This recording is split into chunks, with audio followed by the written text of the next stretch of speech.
waxaan daawadayaal waxaad kusoo dhawaataan barnaamijka xulka shabeelle oo xiliyadan oo kala daawataan caawa arrimaha deegaanada Puntland ayaan diiradda saari doonaa. madaxweynaha maamulka Puntland ayaa khudbad uu ka horjeediyay golaha wakiilada ee deegaankaasi kalfadhigii maanta uu furmay ayaa waxa uu aad ugu nuuxnuuxsaday ka hadalka dadaalka xukuumaddiisu ay wado in doorasho qof iyo cod deegaanada Puntland ay ka dhacdo. saddex degmo ayaa waxaan ognahay in sanadii hore ay ka dhacday doorashadaasi. xisbiyada ma u diyaarsan yihiin Puntland in ay si daahfuran ugu tartamaan codadka dadka shacabka ah ee deegaanada Puntland? maxaa caqabado ka hor istaagi doona sooyaalka ay soo martay dimuqraadiyadda Puntland ayaan falanqeyn doonaa. waxaa deegaanadaasi ku sugan Cumar Xaaji Kashawito oo arrimahaasi aad ugu dhunduloola. Cumar waa ku soo dhaweynayaa. marka xigta waxaan rabaa intaanan wax kale u gudagelin hanaanka dimuqraadiyadeed ee soo martay Puntland maxaad hal iyo laba noogu sheegi kartaa? caalamiga ee Shabeelle TV waa ku dhawaay barnaamijka caliyo haddaan su-aasha u gudbo waxa weeye wax kasta marxalado kala duwan bay soo maraan sidaan ognahay waxna hal mar ma bilowdaan hal marna iskama socdaan. nidaamka dimuqraadiyadda Puntland process kala duwan iyo heerar kala duwan ay soo mareen walow loo madlanaa pointi loo baahnaa inuu ka soo bilaabato ay jirtay. haddaan u gudbo Puntland 1998 yaa la asaasay isla 1998 Puntland waxa lagu asaasay charter waxa la yiraahdo in la isku xukumo oo bulsho kasto meel isugu tagto dowladnimo ama asaasata waxay leeyihiin xeerar iyo dhaqan u gaar ah iyaga ay isku fahansan yihiin. charterku wuxuu ahaa xeer ama axdi ku meel gaar ah. axdiga ku meel gaarka ah waqtigaas waxa Puntland madaxweyne ka ahaa Allah u naxariiste Cabdullaahi Yuusuf Axmed. waxa axdiga ku meel gaarka ah ee Puntland wuxuu mandatekiisu ahaa ama wax qabadkiisa ama shaqada looga fadhiyay ahayd in laga qabto diyaarinta dastuur dhameystiran oo afti dadweyne loo qaaday. labo tiro koob lagu sameeyo ummadda reer Puntland. saddex hubka dhigis lagu sameeyo beelaha wada dhistay Puntland. afar hirgelinta nidaamka axsaabta badan. shan hirgelinta maxkamad dastuuri ah oo marjac u noqota haddii uu yimaado firaaq dastuuri ah. lix diyaarinta qorshayaal horumarineed dhaqan iyo dhaqaale iyo kaalinta wax ku ool ah oo ku saabsan nabadgelyeynta qaranka iyo dib u heshiisiinta ummadda Soomaaliyeed. charterkaasi wuxuu qeexayay nidaamka dowladnimo ee Puntland ay hiigsanaysay mandatekiisana lixda qodob ayay ahayd. lixda qodob marka aan naadinayay waxaa kaaga muuqday qodobka oranaya hirgelinta nidaamka axsaabta badan iyo hirgelinta maxkamadda dastuuriga ah ee marjac u ah qof iyo mataqaanaa in firaaq dastuuri hadduu yimaado. nidaamka marka wuxuu ahaa 24 sano ka hor in la hirgeliyay ahayd. meel uu kasoo qallocmay yaa jirtay halkaasay meesha kasoo qallocantay oo Puntland dastuuriga ka dhacay 2001 markuu Cabdullaahi Yuusuf Axmed Allah u naxariiste iyo Colonel Caddo Muuse ay isku qabteen xukunka taasoo keentay in hirdan dhanka dastuurka inuu dhex maro. sidaa daraadeed marka dastuurka ama dimuqraadiyadda Puntland charterkaas ayuu ku xusnaa. kadibna waxa bilowday dowladihii ka dambeeyay. for example 2001 dastuurku meel gaar ayaa la hirgeliyay February 2007 ama 2007 guddi dib u habeyn dastuur yaa bilaabay dib u eegista dastuurka. waqtiga dastuurku inuu yahay meesha ay wax walba ay ka bilowdaan ama buddig u ah nidaam dimuqraadiyadeed ay noqotay nidaam dowladeed haday noqoto dastuurka ayaa wuxuu yahay buddig u ah. June 2008 qabiil qoraalkii kama dambayska ahaa ee dib u eegista dastuurka ayaa la sameeyay. May 2009 dood ay ka sameeyeen baarlamaanka Puntland dastuurka qabiil qoraalka ah.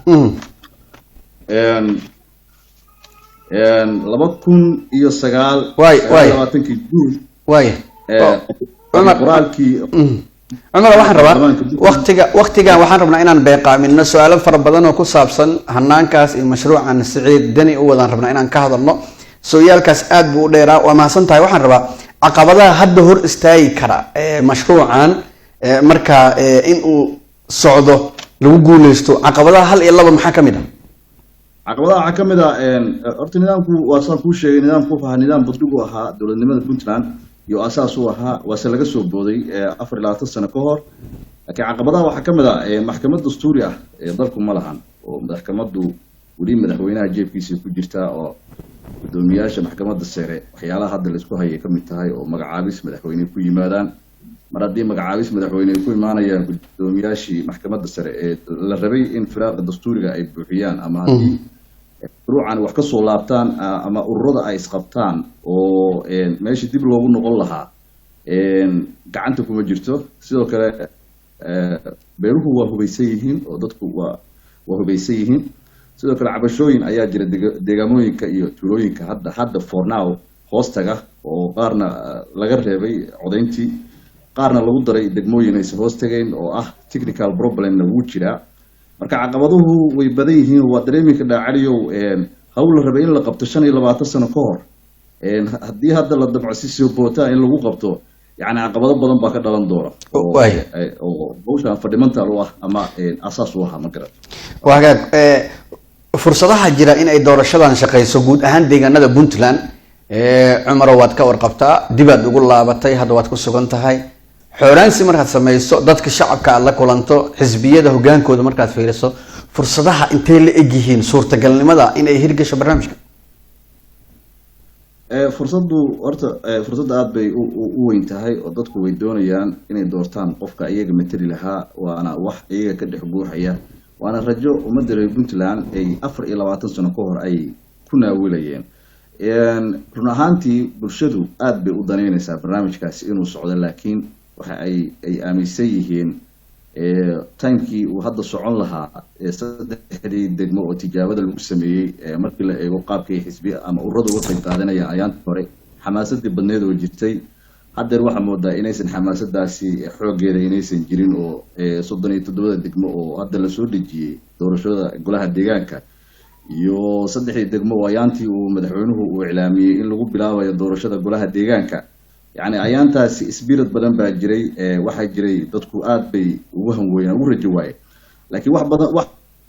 badan waxay isbedeleen markii madaxweynuhu uu musharax uu dowladda federaalka Soomaaliya uu 15 May uu soo sharaxay dowladda federaalka Soomaaliya isla markaasna uu Puntland dabcan ay dadku u arkayaan masrax siyaasadeed inuu ka dhiganayay uu fil Soomaaliya uu ku gaaro isla markaasna ku faanayay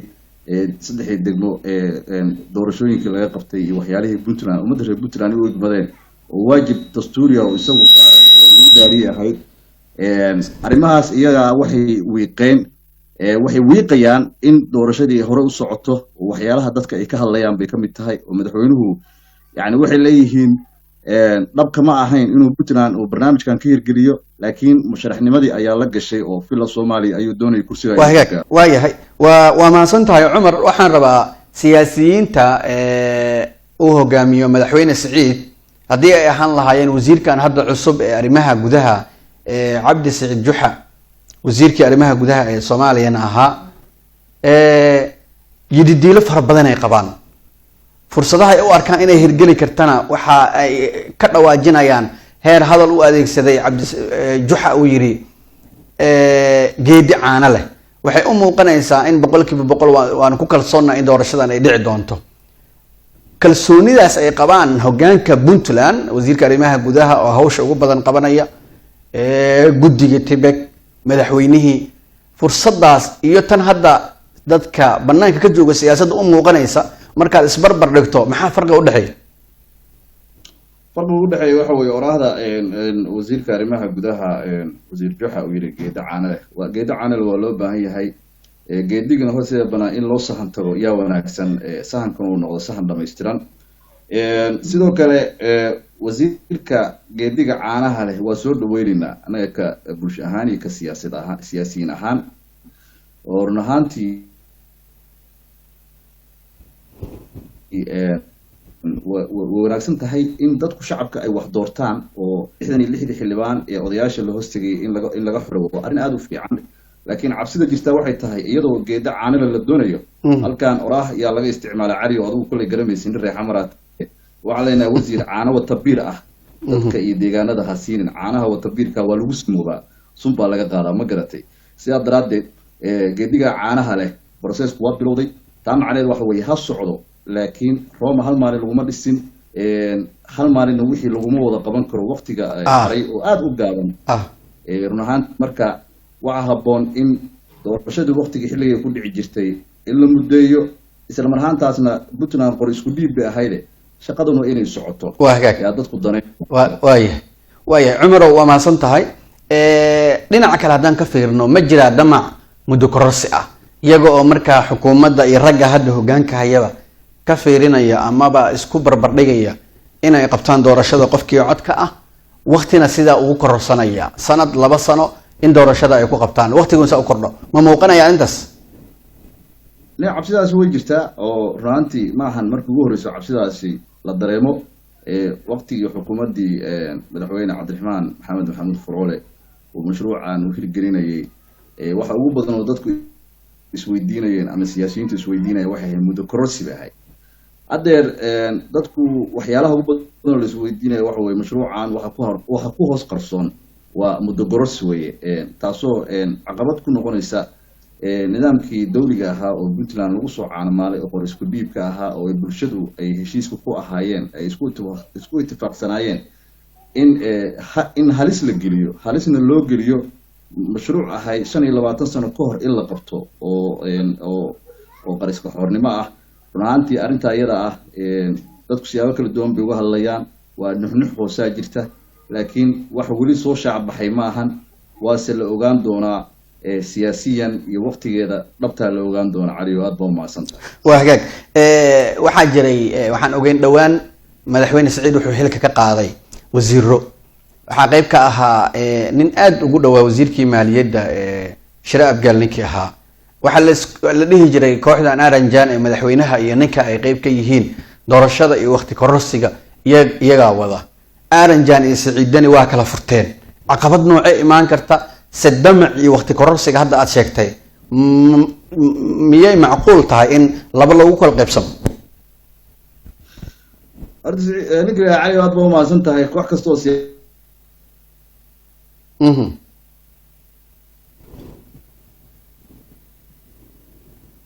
hello marka hore jaantii Egypt isla hesha markii mudaaxileedka uu ku sii jiro mararka ugu dambeeyaan xaaladaha ugu dambeeyaan ayay kala lug furtaan oo waa taqaanaa dabeecadda siyaasadda ee Soomaalida waa taqaanaa horta waxaan ku sheegayaa oraah gaaban baan kugu soo koobayaa su'aashaas oo ah Saciid iyo Aranjan waa isku Saciid iyo dawladdiisii Saciid iyo Aranjan waa isku Saciid iyo dawladdiisii way taa macnaheedu waxa weeye yani haddeer iyaga yaa fursadda laga dhexeli doonaa oo dadka hadda siyaasadda banaan ka taagan oo 2024 haddii Ilaahay nafta inoo gaarsiiyo isu diyaarinaya halka Soomaalida ay ku mahmahday tirada Allah laba dibi isku jaanqaad oo mid noo jabi aan jigjiganeen yaanu maraynaa ama rag badan oo siyaasiyiin ay marayaan in macnaha waa dareemaysaa mahmaadaas dareemaysaayo dibigii Aranjan iyo dibigii Dani oo siyaasiyiin ah yaa isku dhacay halkaas fursad weyn ka dhalanaysa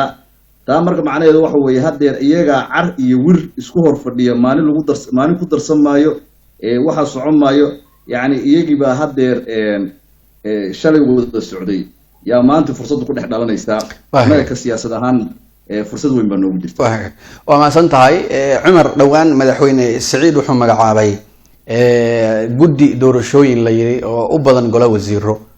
taas macnaheedu ma guddiga doorashooyinka Puntland ee Tibek ayay shaqadoodu qabanayaan guddigana beesha waa laga saarayaa ma sidaas ba niyo guddigan lagu magacaabay dardargelinta doorashooyinka nidaamka dimuqraadiyadda Puntland meel ay kaga jirto kulay anigu garan maayo waa iska waxaan isiri ma guddi iska kacaan ahba oo waa taqaanaa xukuumad kasta kacaan bay leedahay maadaama kacaankii hore meesha uu ka baxay waxaan isniri waa kacaan cusub oo hadda madaxweynuhu abuurayo oo ah in ay dadka ay durbaankan u tumaan yaan u gartay shaqada Tibek runtii qudheeda waxa moodaa inay wiiqayso oo shaqadii Tibek shaqadii in lagu haysto oo waxa ay dardar gelinayaan aan la aqoonin maadaama shaqadan ay u taalo guddiga doorashooyinka Puntland ay u taalo ayagu u xil saaran yihiin marka madaxweynuhu meesha uu ka keenay guddigan runtii su'aalo badan baa saaran isweydiin badanna waa la iska weydiinayaa aad baa u mahadsantahay waayahay haweenkan u ganlo fursadda ay heli karaan ka qayb qaadashada doorashadan xisbiyada maxaa la yidhaahdaa iisheeg fursadaha ay ka helayaan guud ahaan puntland markaad fiiriso doorashadan hadda la filaya inay dhacdo ama ha noqoto tan oo ha lagu guuleysto oo cod iyo qof ha noqoto ama tii wadadii hore ha lagu laabto xildhibaanada ahayd fursadda haweenka ay helaan puntland cumarow inteed ku qiyaasaysaa waa lambar aada u yar hadda baarlamaanka puntland hal gabar baa ku jirta 66 xildhibaan hal gabar baa ku jirta markii 65 waa rag lambarka dheerna waa gabar taas waa mid oo doorka dumarka siyaasadda maadaama ay puntland sheegato inay tahay hooyada federaalka soomaaliya iyo hoyga dimuqraadiyadda iyo nidaamka dawliga marka waa qiyaasi miisaanka 66 xildhibaan ay hal gabar ka tahay baarlamaanka yani waa ceeb aada weyn weeye maadaama dumarku aad bay ragga uga fiican yihiin dhanka ammaanada iyo nabadeynta iyo siyaasadda xasiloon aad bay uga fiican yihiin taas waa qodob nidaamka dimuqraadiga markaa eegto ururada tartamayay dumarku lambar xoogan kuma lahayn madaxda ama guddoomiye ku-xigeenada ha noqdeen ururada ha noqdeen taasna waa qodob caddeynaya doorka dumarku inuu aada u hooseeyo 3 degmo hadda lagu guuleystay oo tijaabada ahaa run ahaantii dumarka ma soo dhex muuqan guddoomiyayaasha degmooyinka ama ku-xigeenada intaan anigu ogahay hadaan khaldanayn marka doorka dumarka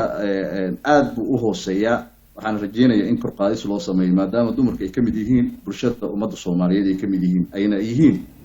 waxa aada u firfircoon ay yihiin aad baan arrintaa u taageersanaa waayahay cumarow waxaa jiray buug aada qortay oo markaa ku saabsanaa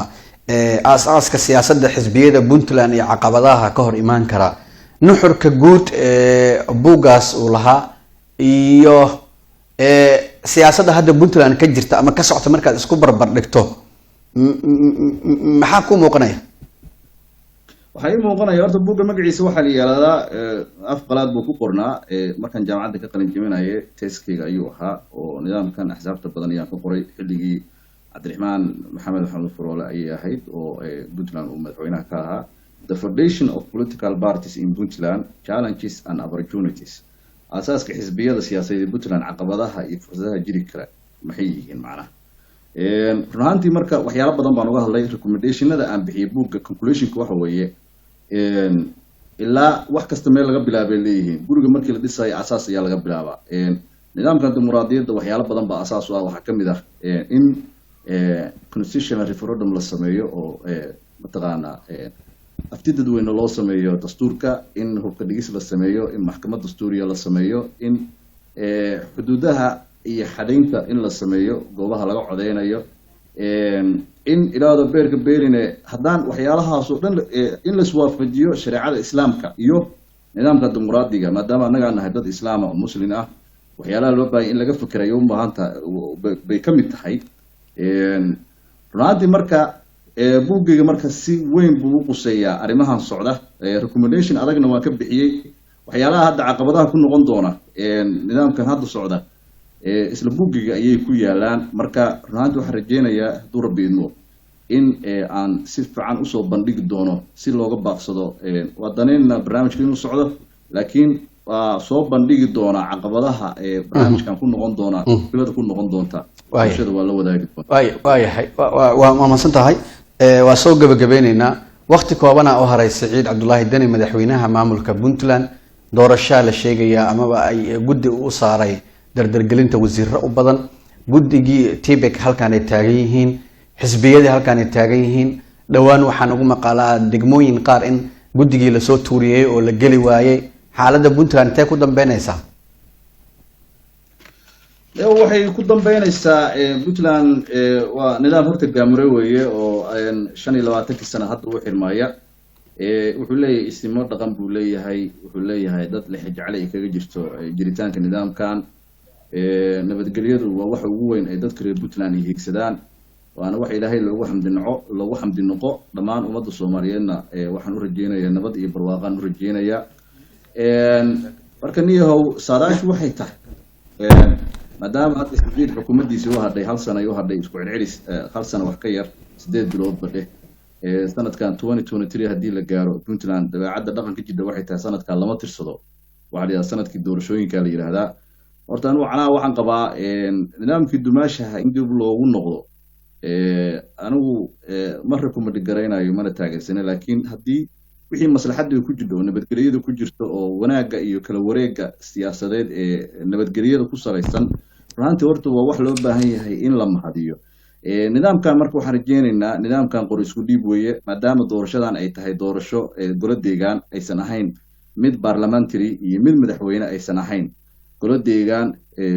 waa shaqo uu qaban karo madaxweynaha deni bedeli doona haddii ilaahay naftiisa daayo marka waxaan rajeynaynaa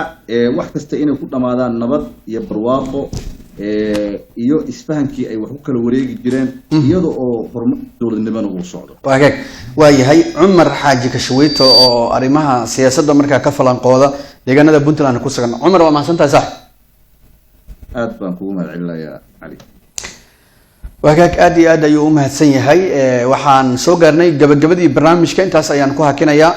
anigoo Cali Cumar soo saaray Maxamed ayaa farsameynaya intaan barnaamij ceenkan oo kala aan ku kulmi doono nabadgelyo